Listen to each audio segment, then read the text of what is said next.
Johann Johansson, born in Iceland, unfortunately passed away back in February of 2018.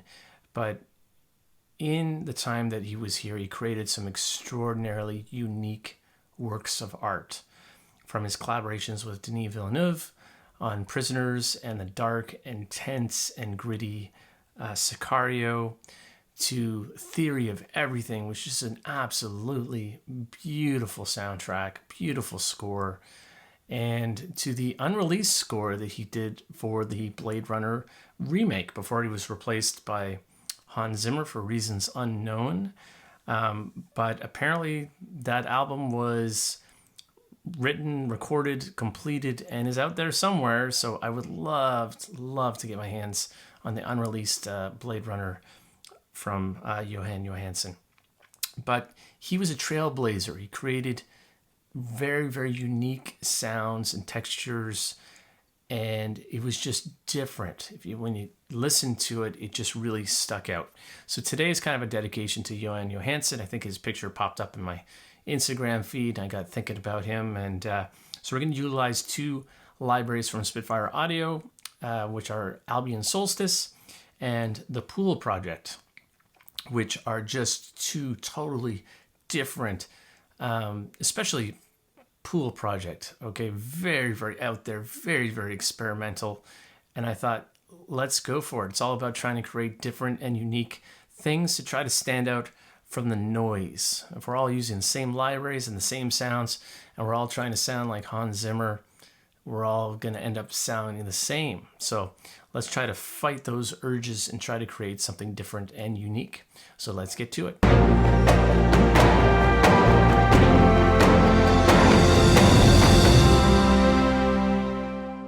Okay, so we start off with the Pool Project. This is the catalyst of the project. So most of this composition is based around this library from Oliver Patrice Wedder. I'm probably saying it completely wrong. I apologize. I picked this up during the Black Friday weekend sale, whatever you want to call it, the Spitfire Take My Money sale.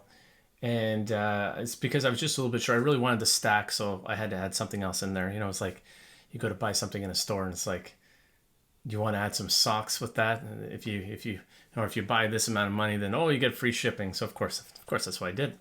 So this is probably the most different library that I own. So we're going to spend most of our time talking about this. So I started off with this called Synth Loops Colored Rain.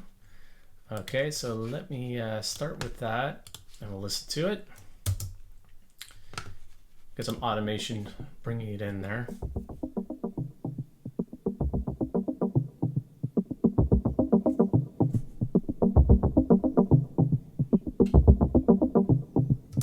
Okay, so that sets the tone. The entire composition is based around that loop. Now, what I did was I actually rolled off a ton of high. I wanted to just bring it further back into the mix. So if you listen to it, let's listen to it without the EQ, and then I'll turn it back on.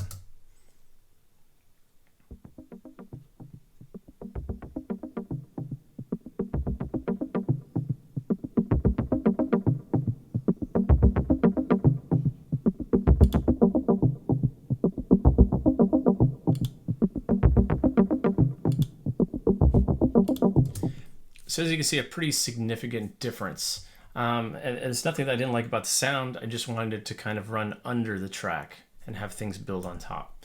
Okay, so that's what I did in terms of EQ. Now, the other thing I did is, because this is literally just, I played one chord and just held it for the entire song. That was the entire thing. So you probably, when you're mixing, you're going to notice that when you do that, when you go back and mix, if you leave it in MIDI, and you go to start it from like here, you get nothing, because the sound started before that, which drives me absolutely nuts. So a couple of different ways you can do this. You can render it, you can bounce it in place as audio. I pretty much never do that, just in case I want to go in and I mean, maybe you can, if you bounce this audio, you can still go back into the MIDI, correct me if I'm wrong, but the other thing you can do is you can freeze the track. So you got to go into the advanced settings and get the advanced menu so that you get this little snowflake, and then I'm literally just going to freeze the track. Now when I hit play, it's going to go through.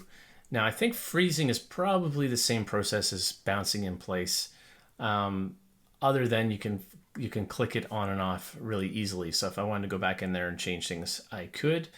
But basically what it does is it shuts down any of the effects processing and that sort of thing going on, to just kind of, it's a perfect thing to use if your system is starting to get kind of laggy and slow and you're having issues and you're using it. Like if you have a really big template, then freezing is the way to go.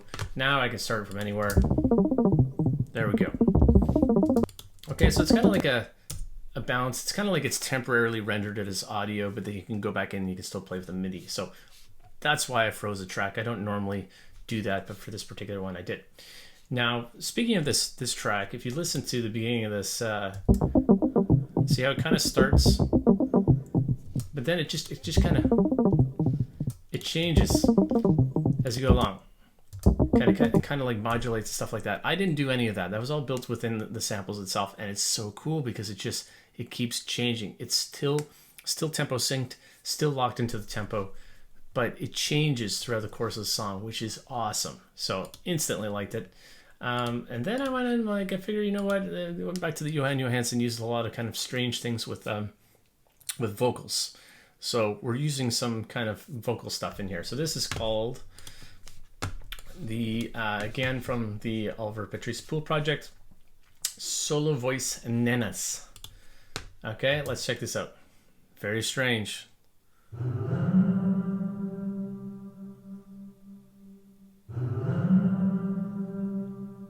Okay, so that's it. That's literally, and I looped that throughout the whole track, and it's different, it's weird, it's strange, and I like it. Okay, and then to that we added, it's literally just an interval. I'm just playing two notes, just an interval. This is called Gentle Breeze Circular Breathing. Okay, that's the next thing that I added. So let's check this out.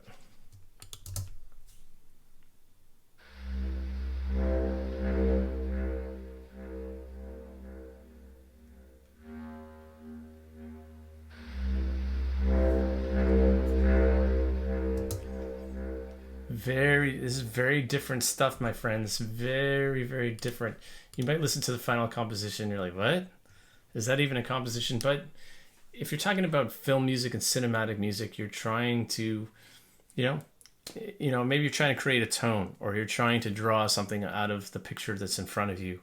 There's something going on there, and you're just trying to contribute to it. So this is not a gentle little, I do a whole lot of, felt piano and strings, and I'm trying to pretend that I'm Thomas Newman, even though I'm not. And it's good to get away from that. It's good to get out of your comfort zone, and this is way out of my comfort zone. So to that I added Gentle Breeze Swells. Okay, so let's check that out.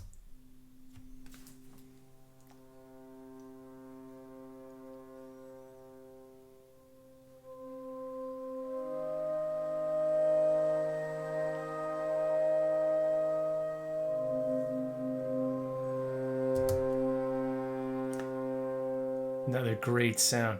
This, the airiness of this actually reminds me of Tundra. For Tundra users out there, other than this is less orchestral based and more off the beaten path kind of thing, but very, very cool sounds. Then we just started getting some more kind of the vocal sort of textures. So this is Solo Voice Breathy O's. So we'll check that out.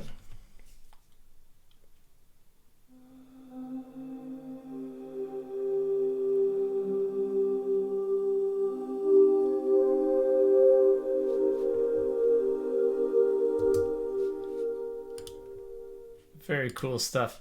Is it beautiful? Is it haunting? Is it creepy? I don't know. I'll let you guys decide. And then we have Gentle Breeze, Airy Lungs. Okay, lots of air in this library. Let's check this out.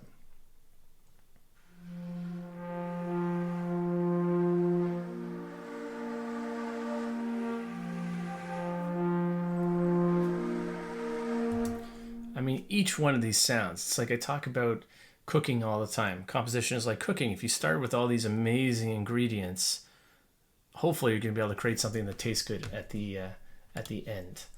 Or it could go south and you can burn everything. It could taste terrible, but anyway, you get the idea. And then we have some more kind of woodwind sounds. This is called Toys Cavil Flute Experimental Longs. I mean, even the names of these patches are totally different. So let's check this out.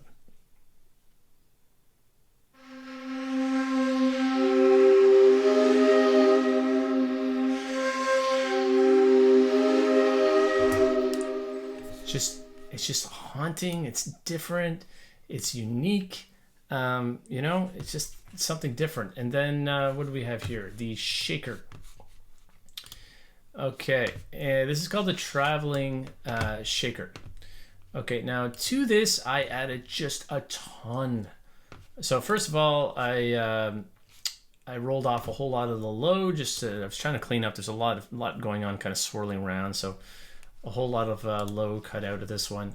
And then just a ton of reverb. Look at that, just like oodles of reverb, because I was trying to get the a really long kind of tail after the shaker. So let's listen to that.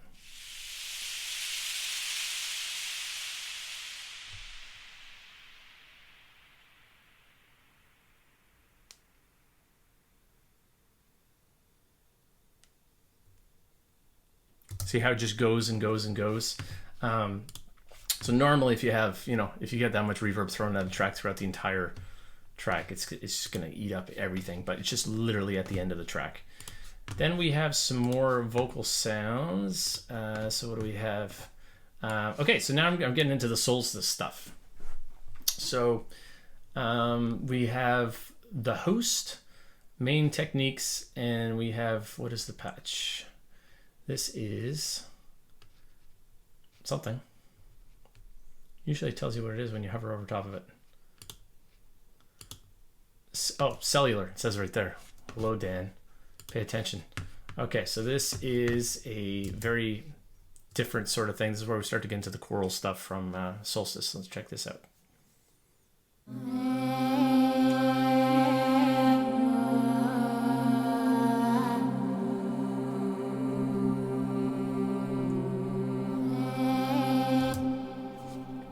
Dude, that is uncomfortable.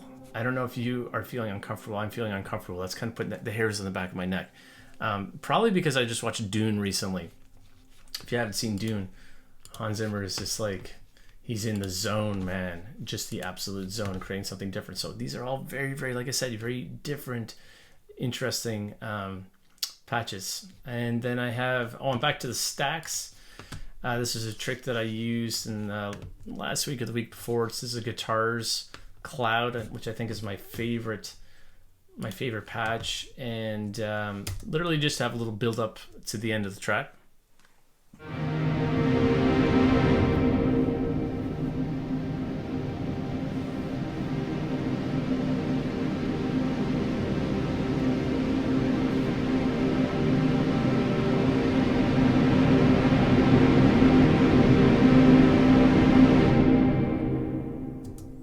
Just a killer sound, man. Absolutely killer.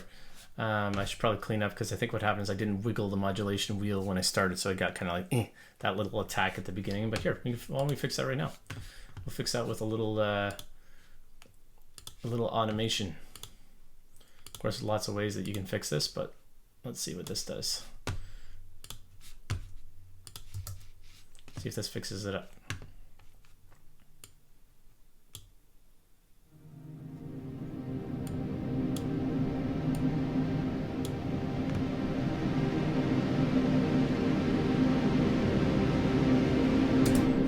There you go. We're golden. That's how we fix stuff. We fix stuff quickly. Okay. I could have went back in. I could have, drawn with the pencil with the modulation and re-recorded it, but we're not going to do that. So there's lots of ways to do things. And then we have back to Solstice. So only a couple of Solstice tracks, actually. Most of it was the Pool project, because I thought I'd do something different.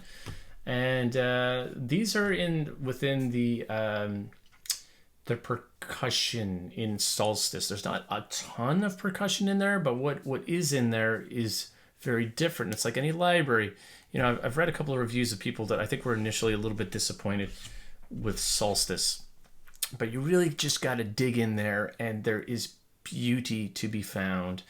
But as I've said in other videos, if you're looking for something that's going to be able to be used in every single project, well, Solstice is probably not for you.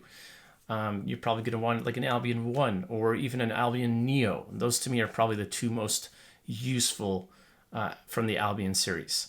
But you know, things like Tundra and things like Solstice, they're a little bit more niche, and they're just giving you something different. And different is good. We want different. We want to try to go off the beaten path. We want to try to get people's attention. We want people to listen to it and be like, I've never quite heard that before. We don't want to all be the same. You know, there's no point of that. So this is the Cinematic Snakes, which is really cool. And it's just a loop. You know, I say that I shouldn't loop in my percussion, but I did. But first I did like, what do we got here? Like a 12 bar loop. So I still did a performance over 12 bars and then I looped it. So let's check this out.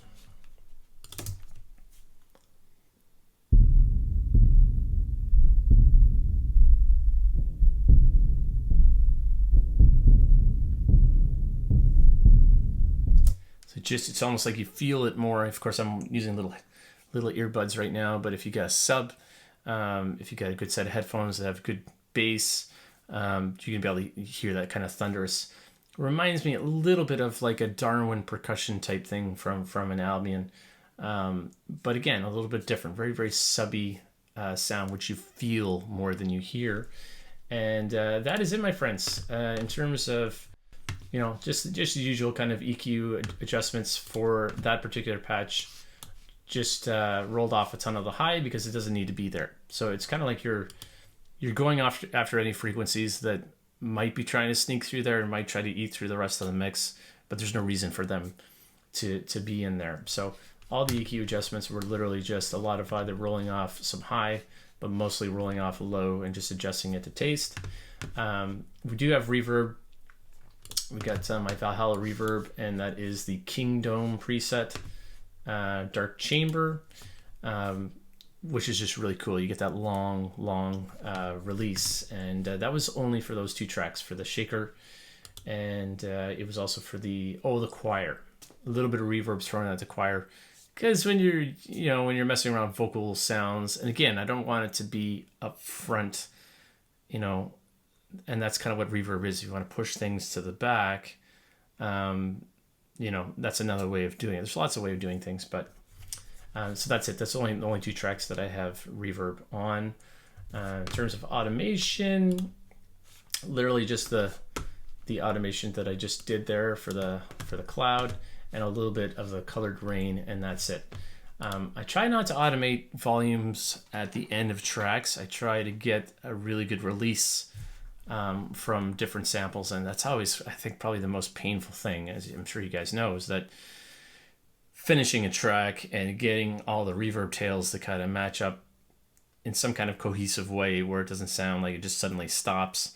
Now, if this was a cue for something, for some kind of clip, then you might want that. You might want it like a sudden stop where it just kind of goes out. But I'm guessing that probably most of the time composing for any kind of, you know, media, if you're asking a composer, they'd probably say the hardest is probably the beginning and the end, would be my guess anyway.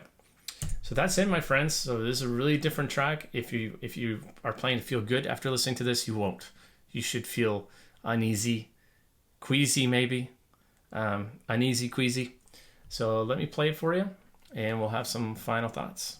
Here we go.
final thoughts. I was thinking about composers using all the same kinds of libraries and the danger of sounding the same. But then, I thought about, classical music and how it was all written for orchestras, which all utilized largely the same instruments and yet sounded so profoundly different. So just because we're using a lot of the same sounds, I think there still is just a massive variation in terms of the music that we create. However, if you do really want to go into that niche sort of sound and you have the need or the requirement to create something different, then I think libraries like Solstice, Pool Project, they're going to get you a long way of just sounding totally different and unique. So check it out. Get composing, my friends. Catch you in the next one.